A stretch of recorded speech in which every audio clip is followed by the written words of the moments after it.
Hello बच्चों, नमस्ते। क्या हाल चाल आपके? आई होप अच्छा कर रहे होंगे आप।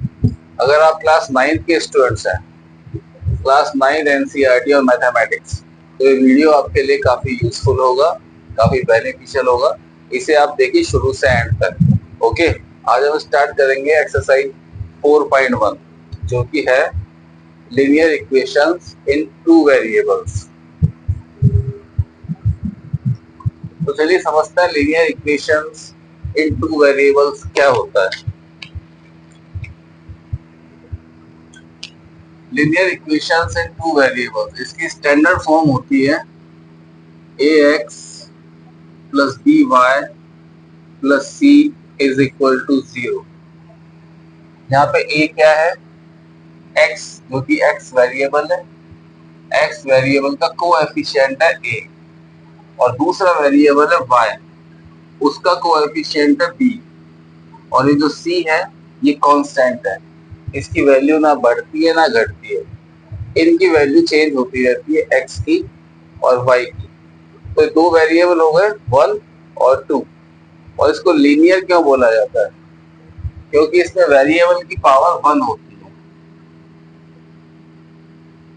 हमने लीनियर पॉलिनोमियल में पढ़ा था कि जब पावर 1 होती है, डिग्री 1 होती है, तो उसे लीनियर पॉलिनोमियल बोलते हैं। तो यहाँ पे पावर 1 है तो इसे लीनियर इक्वेशन बोलेंगे, क्योंकि इक्वल टू 0 आ रहा है। तो ये हमारी स्टैंडर्ड फॉर्म होती है एक लीनियर इक्वेशन की। ठीक है, तो स्टार्ट करते हैं एक्सरसाइज 4.1। आप अपनी बुक्स निकाल लीजिए। एक्सरसाइज 4.1 का पहला क्वेश्चन है,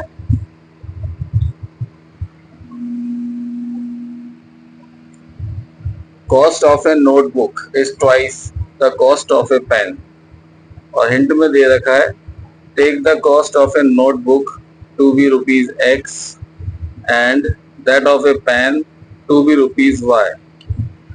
तो हम क्या लिखेंगे? कॉस्ट ऑफ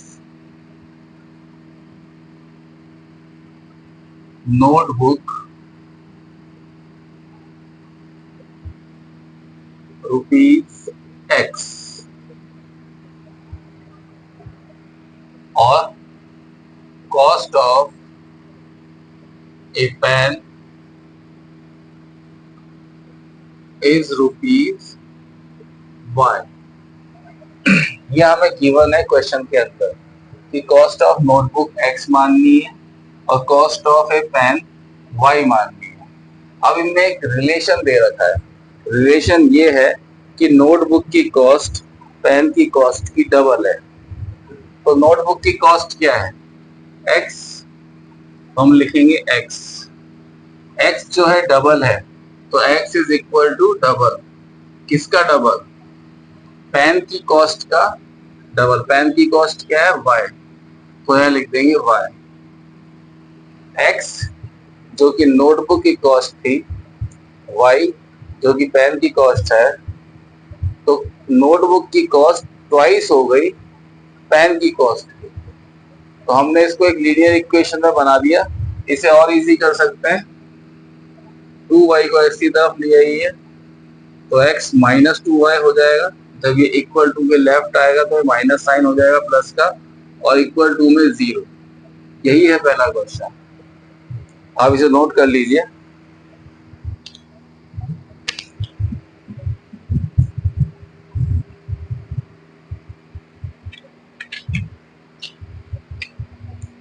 चलिए इसे इरेज करते हैं और बढ़ते हैं नेक्स्ट क्वेश्चन की तरफ, जो कि क्वेश्चन नंबर 2।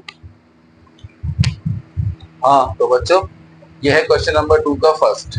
इसमें हमें एक लीनियर इक्वेशन दिया हुआ है, जैसे कि ये है 2x plus 3y is equal to 9.35 और 5 के ऊपर बार है। तो इसे हमें स्टैंडर्ड फॉर्म में अरेंज करना है, ax plus by plus c की फॉर्म में।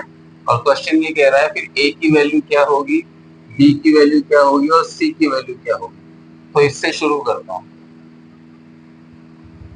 इसमें राइट हैंड पे जो हमारा c है कांस्टेंट है, इसको लेफ्ट में ले आते हैं। तो ये क्या हो जाएगा? 2x प्लस 3y, और ये माइनस में हो जाएगा 9.35 बार इज इक्वल टू 0। तो a जो कि x का कोएफिशिएंट है, x का कोएफिशिएंट क्या है 2, तो a is equal to 2। y का कोएफिशिएंट b है, तो यहाँ पे y का कोएफिशिएंट क्या है 3, और c की जगह क्या दे रखा है हमें -9.35, -9.35 और 5 के बाद। तो सिंपल क्वेश्चन है, इसमें इसके कोएफिशिएंट बताना है और इस फॉर्म में इसको अरेंज करना है, तो हमने इसको अरेंज कर दिया। तो ये 2 जो है a है, 3 है जो b है, और ये जो है ये c है। इसी तरह नेक्स्ट में देखते हैं, यहाँ पे x है तो इसे 1 मल्टीप्लाई x लिख सकते हैं ना अपन। तो a क्या होगा यहाँ पे 1 जो कि x का कोएफिशिएंट है, y का कोएफिशिएंट क्या है ये समझने की बात है, y/5 लिखा हुआ है, इसे मैं यूं भी लिख सकता हूं कि -1/5 इंटू y, तो y का कोएफिशिएंट क्या आया -1/5, और c जो भी कांस्टेंट है हमारा, c की जगह क्या लिखा हुआ है -10, तो यहाँ पे c की वैल्यू आ जाएगी -10। चलिए इसे इरेज करते हैं, बढ़ते हैं अगले क्वेश्चन की तरफ। यस, क्वेश्चन नंबर 2 के पार्ट 3 में दिया हुआ है -2x + 3y is equal to 6। सबसे पहले कुछ नहीं करना है, इस 6 को इनके पास लाना है, इस फॉर्म में हमें बनाना है। हम लिख देंगे -2x + 3y, जब 6 इधर आएगा तो माइनस का हो जाएगा, इज इक्वल टू 0। अब a क्या है यहाँ पे जो x से मल्टीप्लाई हो रहा है, एंड दैट इज -2। b क्या है y का कोएफिशिएंट है, और यहाँ से पता चल रहा है y का कोएफिशिएंट 3 है, तो b is equal to 3। c की जगह -6 है, तो ये हो गया। इसी तरह इसको देखते हैं, x is equal to 3y, इस फॉर्म में अरेंज करना है, तो 3y को हमें इधर लाना पड़ेगा, तो ये हो जाएगा x - 3y is equal to 0। अब यहाँ पे x और y की जगह x और y तो है, लेकिन c जो हमारा कांस्टेंट है वो तो है ही नहीं। जब है ही नहीं तो उसे हम 0 मान सकते हैं, तो हम इसे लिख सकते हैं x - 3y + 0 is equal to 0। अब बहुत आसान हो जाएगा, x का कोएफिशिएंट क्या है 1 तो है ही, तो a बराबर क्या आएगा 1, y का कोएफिशिएंट क्या है -3, तो b is equal to -3, c क्या है हमारा कांस्टेंट 0, तो 0, ये भी हो गया।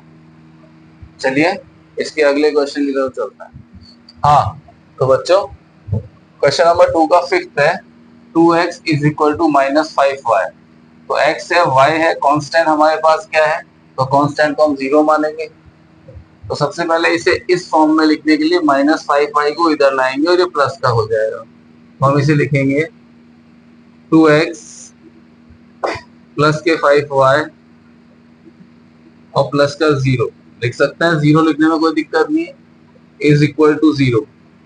और यहाँ x का मल्टीप्लायर क्या है a, यहाँ क्या है x का 2, दैट इज a, तो a की वैल्यू आ गई 2। x का कोएफिशिएंट, y का कोएफिशिएंट क्या है 5, तो b इज इक्वल टू 5, और c क्या है हमारा यहाँ पे 0। तो ये क्वेश्चन हो गया।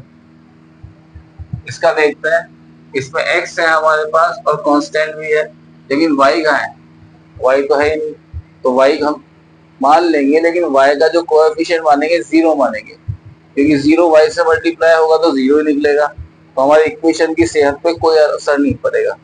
तो इसे हम यूं लिखेंगे 3x plus 0 into y plus 2 is equal to 0। अब यहाँ पे जो ये टर्म है 0 इंटू वाई, ये 0 ही हो जाएगी। जब 0 हो जाएगी तो ये का यही रहेगा 3x और 2, और इसके बाद क्या करेंगे, x का कोएफिशिएंट 3 है x का कोएफिशिएंट a है, हमें a की वैल्यू निकालनी है, तो a की वैल्यू हो गई 3। b जो कि y का कोएफिशिएंट है कितना है 0, और c कांस्टेंट है वो हमारे पास है 2। ओके, आई होप आपको क्लियर हो रहा होगा। चलिए बढ़ते हैं अगले क्वेश्चन की तरफ। हाँ तो बच्चों, क्वेश्चन नंबर 2 का 7th है, y माइनस 2 बराबर 0। अब y तो हमारे पास है, कांस्टेंट भी है, लेकिन x नहीं है, तो x का कोएफिशिएंट हम 0 बना देंगे। तो हम इसे लिखेंगे 0 मल्टीप्लाई x, y की जगह y, माइनस 2 की जगह माइनस 2 इज इक्वल टू 0। तो a क्या आएगा, x से क्या मल्टीप्लाई हो रहा है 0, तो a 0, y से क्या मल्टीप्लाई हो रहा है 1, ये y से 1 मल्टीप्लाई हो रहा है, तो b क्या होगा 1, और c क्या होगा हमारा कांस्टेंट -2, ये हो गया। इसको देखते हैं, ये हमारे पास c है कांस्टेंट, और x की वैल्यू भी हमारे पास है, y नहीं है, तो पहले इसे लेफ्ट हैंड पे लाते हैं, तो माइनस का 2x हो जाएगा और प्लस 5 इज इक्वल टू 0।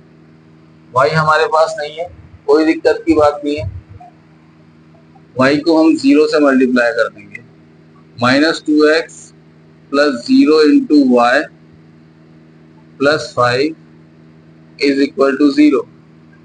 अब a, b और c निकालना बहुत आसान है, यहाँ पे साफ साफ दिख रहा है c 5 है,